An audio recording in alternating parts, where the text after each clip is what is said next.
అనంత సాయి కృష్ణ గారి one day special class join అవ్వాలనుకునే వాళ్ళు ఈ నెంబర్ని సంప్రదించండి. సాయి గారు, మీరు ప్రతి ఒక్కటి కూడా మన లైఫ్లో ఏం చేంజెస్ తీసుకురావాలంటే మనమేం మార్చుకోవాలి, నేర్చుకోవాలి చెప్తుంటారు ప్రతిసారి. కాన్సెప్ట్స్లో కావచ్చు, వీడియోస్లో కావచ్చు, క్లాసెస్లో కావచ్చు. ఏ మాట మాట్లాడినా బ్రహ్మముహూర్తం అంటారు. ఒకప్పుడు పెద్దవాళ్ళు కూడా, పండితులు కావచ్చు, వీళ్ళందరూ ఋషులు కూడా ఏదైనా ఒక పని మొదలు పెట్టేటప్పుడు బ్రహ్మముహూర్తంలో మొదలు పెట్టేవాళ్ళు. ఎందుకంటే అది ఆ ముహూర్తం కూడా ఆ పనికి హెల్ప్ అవుతుందంట. కానీ నిజంగానే బ్రహ్మముహూర్తంలో కొన్ని పనులు చేస్తే రిజల్ట్ వస్తాయంటారు. చాలా మందికి నెగిటివ్ థాట్స్ కూడా వస్తుంటాయంట. అసలు ఆ నెగిటివ్ థాట్స్ ఆ ముహూర్తంలో ఎందుకు వస్తాయి, అసలు రావడానికి రీజన్స్ ఏంటి? బ్రహ్మముహూర్తంలో లేచిన నెగిటివ్ థాట్స్ వస్తున్నాయంటే వాళ్ళు చేసే మిస్టేక్ ఏంటంటే, నిన్న రాత్రి పడుకోబోయే ముందు నెగిటివ్ ఆలోచనలు చేస్తూ పడుకుంటారు. కాబట్టి రేపు ఉదయం నిద్ర లేచేటప్పుడు కూడా అదే ముహూర్తం నిద్రలేస్తారు.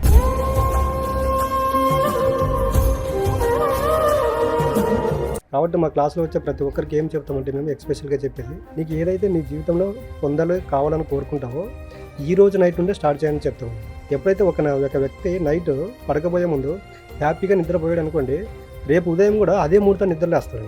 ఎందుకంటే మనం నిద్రపోయే ముందు అటువంటి ఆలోచనలు చేస్తూ నిద్రపోతామో రేపు ఉదయం అదే వ్యక్తిత్వం అనేది రూపాంతరం చెందుతుంది. అదే మనము రాత్రి నిద్రపోయే ముందు సంతోషంగా ఆనందంగా పడుకున్నాం అనుకోండి, మనకు ఇప్పటి వరకు పొందిన దానికి కృతజ్ఞత తెలుపుకుంటూ పడుకున్నాం అనుకోండి, ఏమవుతుంటే మనం అదే మూడ్లో నిద్రపోయినప్పుడు ఏమవుతుంటే మనం కోరుకున్న ప్రతి ఒక్కటి అప్పుడు మనం ఏదైతే అప్లై చేస్తామో అది మన సబ్ కాన్షియస్ మైండ్లో స్టోర్ అవుతుంది. సబ్ కాన్షియస్ మైండ్లో స్టోర్ అయినప్పుడు ఏమవుతుంటే మనం పడుకున్నప్పుడు ఏదైతే కోరుకుంటామో దానికి సంబంధించిన క్రియేషన్ జరుగుతూ ఉంటుంది. రేపు ఉదయం నిద్ర లేచినప్పుడు ఎలాగుంటుందంటే మైండ్ అనేవాడు 0 స్టేజ్లో నిద్రలేస్తాడు. అంటే నెగిటివ్ థాట్స్ లేకుండా పాజిటివ్గా నిద్ర లేవడం అనేది జరుగుతుంది. అసలు ఇప్పుడు ఒకవేళ వచ్చినాయి అంటున్నారు చాలా మంది, అవి రాకుండా ఉండాలంటే ఏమన్నా మీరు సలహాలు సూచనలు ఇస్తారంటే మైండ్ ఏ విధంగా పెట్టుకోవాలి ఆ ముహూర్తంలో పనులు చేయాలంటే? నెగిటివ్ థాట్స్ వచ్చే వాళ్ళకి ఎలా ఉంటుంది, లైఫ్ పైన క్లారిటీ ఉండదండి. ఇప్పుడు చూడండి, మనము 5ంటికి నిద్ర లేవంటేనే లేవారు, అలాంటిది 4:30కి బ్రహ్మముహూర్తం స్టార్ట్ అవుతుంది. ఆ సమయంలో మీరు లేచి సాధన చేస్తే 100% మీ లైఫ్ అనేది చేంజ్ అవుతుందని మేము ప్రతి క్లాస్లో చెబుతూ ఉంటాము.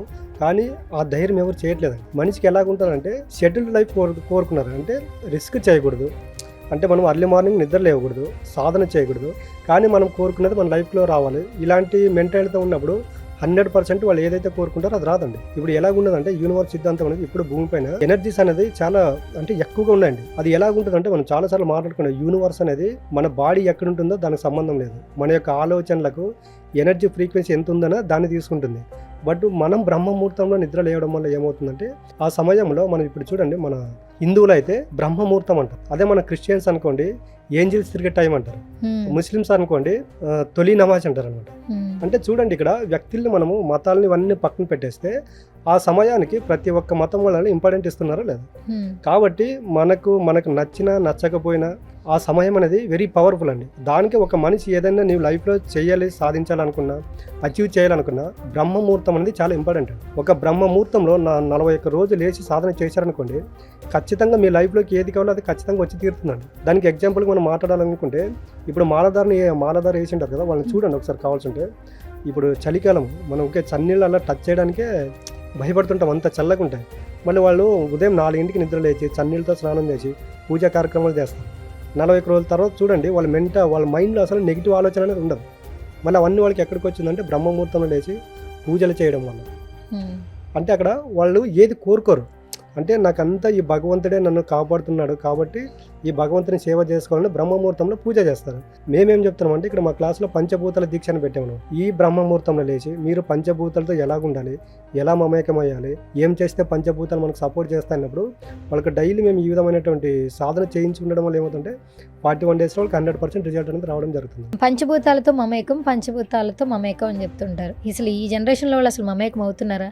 మమేకం అవుతున్నారు, వాళ్ళకి తెలియట్లేదండి. అంటే ఇప్పుడు చూడ, మనం ఎక్కడికి వెళ్ళినా కూడా శ్వాస తీసుకుంటున్నామో లేదా, అంటే గాలి ఉందా లేదా, ఇక్కడ గాలి లేకపోతే మనిషి ఉంటాడా?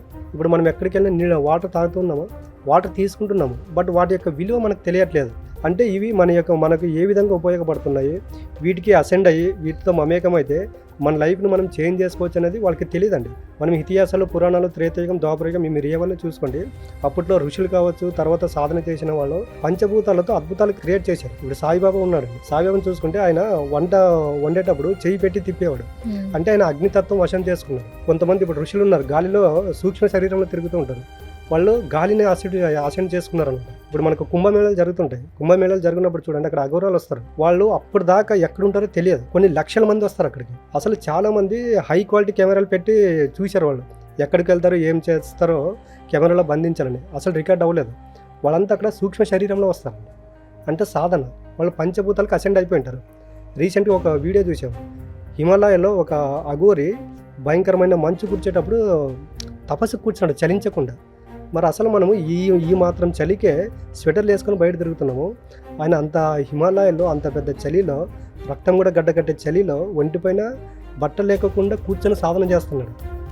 అంటే ఇక్కడ పంచభూతాలు వశం చేసుకున్నాడు అన్నట్టు మనిషి. కాబట్టి మేము ప్రతి ఒక్కరికి ఈ ఇతిహాస పురాణాలు, త్రేతాయుగం, కృతయుగం ఇవన్నీ ఏవి జరిగావో ఆ సబ్జెక్ట్ని తీసుకొచ్చి ఇప్పుడు మేము చెప్పడం జరుగుతుంది. ఓకే. పంచభూతాలు కానీ ఇప్పుడు ఆన్లైన్ క్లాసెస్, ఆఫ్లైన్ క్లాసెస్లో కూడా ఈ విషయాలన్నీ చెప్తారా ప్రతి ఒక్కరికి? ఫస్ట్ మేము చెప్పేదే పంచభూతాలు. పంచభూతాలు ఒకటి, మెడిటేషన్ ఒకటి.